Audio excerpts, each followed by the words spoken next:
Tell Claudio I said hello. No way, you tell him yourself. I'm gonna suck it first. Alright, see you later, bye.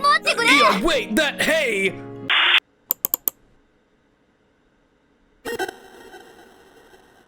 Hello class, welcome to TurtlePigProductions. My name is Professor TurtlePig and welcome to an episode of First Impressions, the series where I play the first hour of a video game and let you know if I think if it's worth playing or not. I'm joining you from this Sonic Adventure looking background today because I am reviewing Magical Battle Festa, an anime-inspired arena game on Steam.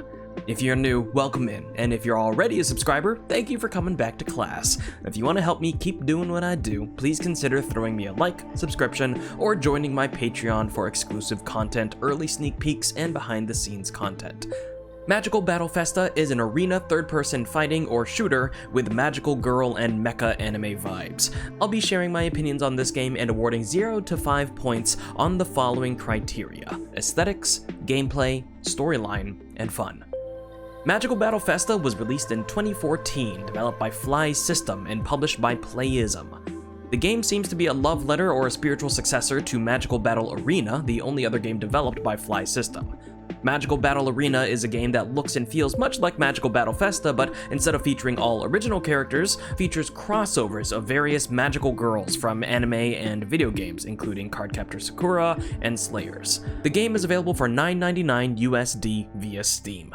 Before jumping into the review, I'd like to state that I knew next to nothing about this game before going into it. Also, I know nothing about Magical Battle Arena, nor the anime or games that were featured within. That said, I do love me some weeb shit now and then, so I'm no stranger to the culture.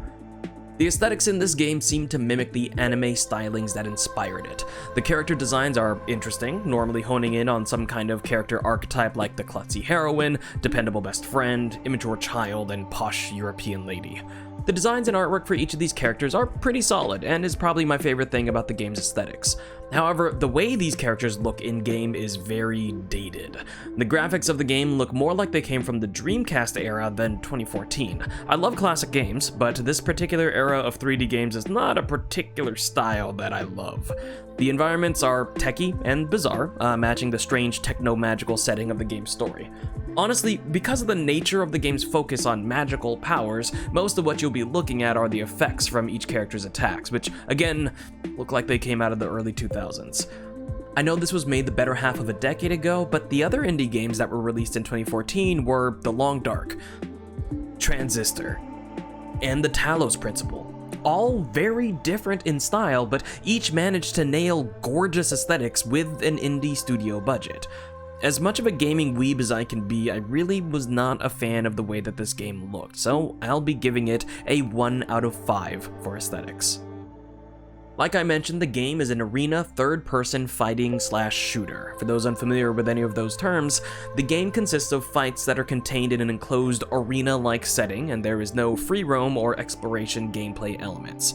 The combat is presented in a third-person, over-the-shoulder view, and lastly, the game is a bit of a fusion between a typical fighting game and shooter, since all characters feature things like melee combos and blocking, but also have ranged combat with different characters, leaning more heavily on one or the other. The game controls are strange. I was playing using my trusty wired Xbox 360 controller, and depending on the character, I felt like the feedback wasn't always there. Controls didn't feel super tight, but that also was possibly due to some of the characters' recharge times or attack animations just not feeling quite as crisp as one would like with a game that's based completely on combat. It doesn't help that most of the clunkiness I experienced when playing as the main character, so I had little motivation to continue along with the storyline. All the other characters felt better to play as, and some were even kind of fun. The game has a lot going on, with melee attacks, boost attacks, blocks, range attacks, charge-up attacks, and apparently super-duper ultimate attacks that I never figured out how to do.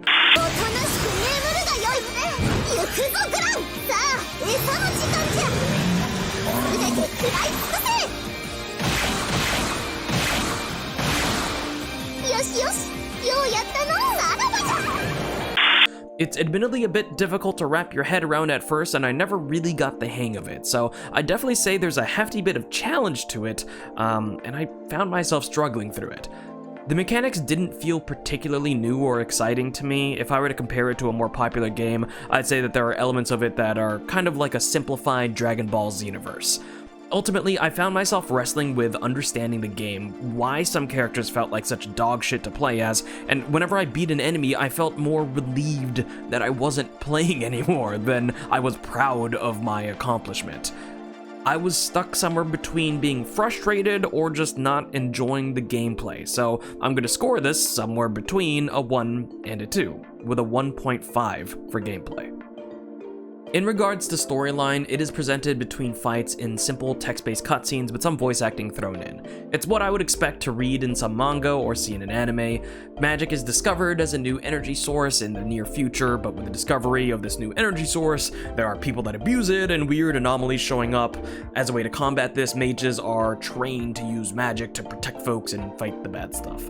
It's pretty standard fanfare, I'd say, as far as anime goes, but that's not to say that it's bad. The characters all fall into your typical archetypes, and the way they interact is almost predictable, but I believe that's how they were written. This game, while not featuring any specific characters from particular anime like its predecessor, definitely feels like it is paying homage to all of the influences that make up the heart of it. It's nothing groundbreaking, it's nothing compelling, but it is comforting, like a bowl of hot ramen from your favorite local Japanese restaurant you've been visiting for the last 2 decades. The fact that they've hired some solid Japanese voice actors that are already known for their work in other anime definitely helped give me that warm, cozy anime rerun vibes. I would score this as a 2 out of 5 if I believed the developers had thought the storyline was new and exciting, but I truly believe this is more of a nod to the anime that came before it, and because of that, I'll instead give it a 3 out of 5 for storyline. As for fun, honestly, I struggled to finish recording the footage of me playing this game. I actually had to stop halfway through and come back to it because I was just not feeling it. As much as I enjoy cute anime girls running around and beating the shit out of each other, there was something very unfun about my experience with this game. I don't doubt that the game is fun for some people. Hell, most people seem to really enjoy it on Steam. For me, it just felt like I was playing a moderately enjoyable visual novel with a cumbersome and confusing combat game in between. I know people love this, and I really kinda wish I did too, but I just don't. For this reason, I am giving this game a 1 out of 5 for fun. When tallied up, that puts this game at a 1.63 overall, or a D+. The cute character design, solid voice acting, and nostalgia vibes of this game just don't overcome the fact that it is confusing and unfun to play. Again, I'm sure others enjoyed it, and there's a decent chance you might like it as well, but I just really did not have any fun with this. And that rounds out this episode of First Impressions. Oh, yikes. I'm not used to doing such a scathing review, but I also don't want to be disingenuous with you guys, so I laid it out exactly as I felt. Your homework for next week, please write in the comment section down below what is your favorite anime-inspired or anime-styled video game. I'd love to take 1 or 2 of y'all's submissions and include them in my next First Impressions video. If you enjoyed this video, please like and subscribe. I also have a second channel called Tortoise and Hog, where I do censored reviews of games that are lewd or straight up pornographic in nature, so please go check that out if that is up your alley. You can see it in the description below or in the annotation in the top right corner of your screen. If you want to see the uncensored versions of those, you'd have to check out my Patreon. Speaking of, I have a Patreon where I post behind-the-scenes footage, sneak peeks, and exclusive content. There's a $3 tier for people that want to see only safe for work content, and from $5 and above, you get access to all of my uncensored art and other content. All the love to my current patrons you can see here, and a special shout out to Escow and Zenith for being my $10 patrons. Y'all are the snake's hips. As always, thank you for being a part of TurtlePigProductions. My name is Professor TurtlePig. You guys are fucking awesome. Do your homework, and I'll see you in the next video. You're dismissed. Yes.